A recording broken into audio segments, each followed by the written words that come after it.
Beliau satu-satunya wanita yang mendapatkan salam langsung daripada Allah Subhanahu wa taala. Kenapa demikian? Beliau wanita yang sangat istimewa. Tidak pernah terjadi di dunia seorang wanita yang setia kepada suaminya seperti Sayyidah Khadijah kepada Nabi Muhammad SAW. Pertama kali beliau kawin dengan Nabi Muhammad. Nabi Muhammad umurnya masih 25 tahun, belum diangkat menjadi Rasul. Maka apa yang diucapkan oleh Sayyidah Khadijah kepada Nabi Muhammad? Wahai Muhammad, engkau kini sudah menjadi suamiku. Maka mulai saat ini, rumahku ini rumahmu, hartaku hartamu, dan aku adalah budak perempuanmu.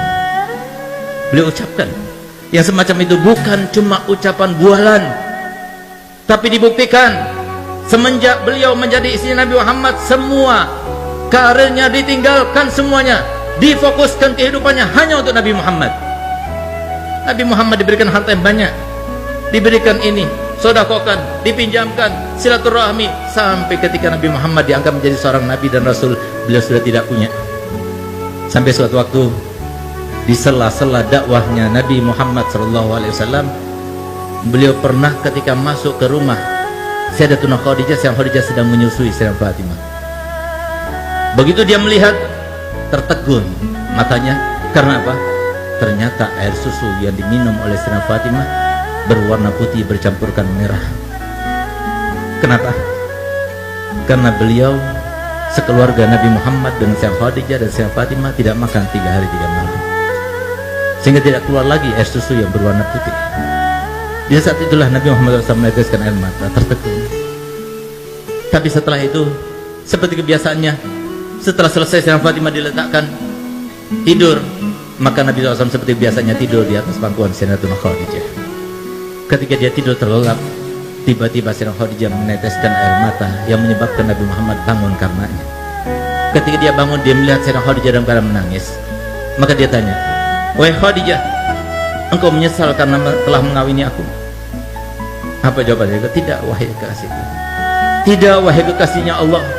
Aku menangis karena dulu waktu aku kaya, karena dulu waktu aku berpengaruh, karena dulu waktu aku punya, aku kerahkan semua yang aku punya untukmu, untuk dakwahmu. Sekarang aku tidak punya apa-apa.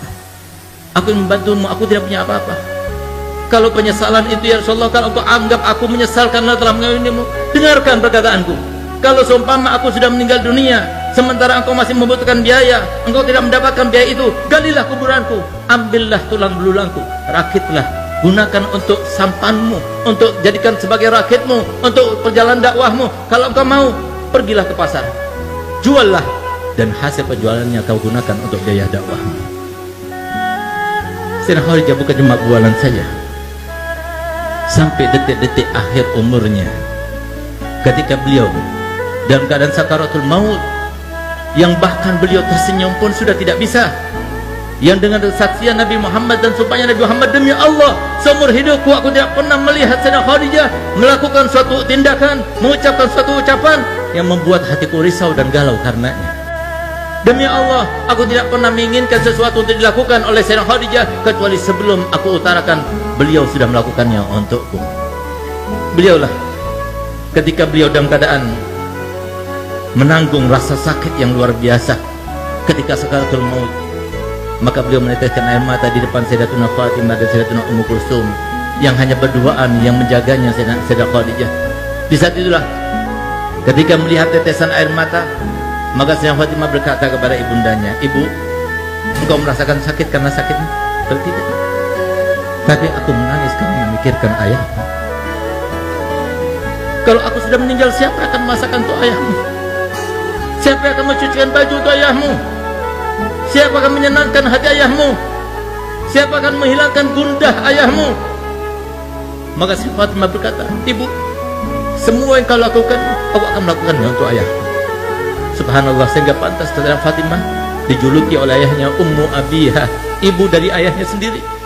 Setelah Sayyidah Khadijah meninggal dunia, semua yang dilakukan oleh Sayyidah Khadijah, semuanya dilakukan oleh Sayyidah Fatimah.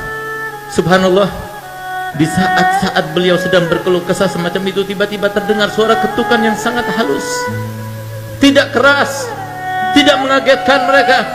Begitu kedengaran suara ketukan yang sangat halus tersebut, maka langsung isi rumah itu Sayyidah Khadijah, Sayyidah Fatimah mengatakan, "Ayahmu datang, bangunkan aku, bangkitkan aku.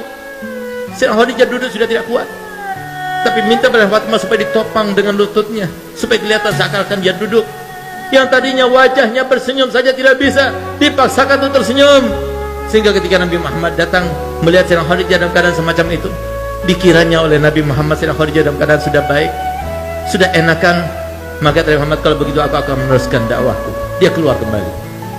Setelah keluar beberapa langkah ke depan, tiba-tiba Sayyidah Fatimah membuka lagi pintunya dan memanggilnya, Abah, Abah, ibu sudah meninggal dunia. Sampai detik-detik akhirnya tidak mau melihat Nabi SAW dalam keadaan risau. Inilah akhlak ahlul bait. Ini akhlak yang diajarkan Nabi Muhammad SAW kepada anaknya, kepada istrinya. Semuanya berkorban untuk apa?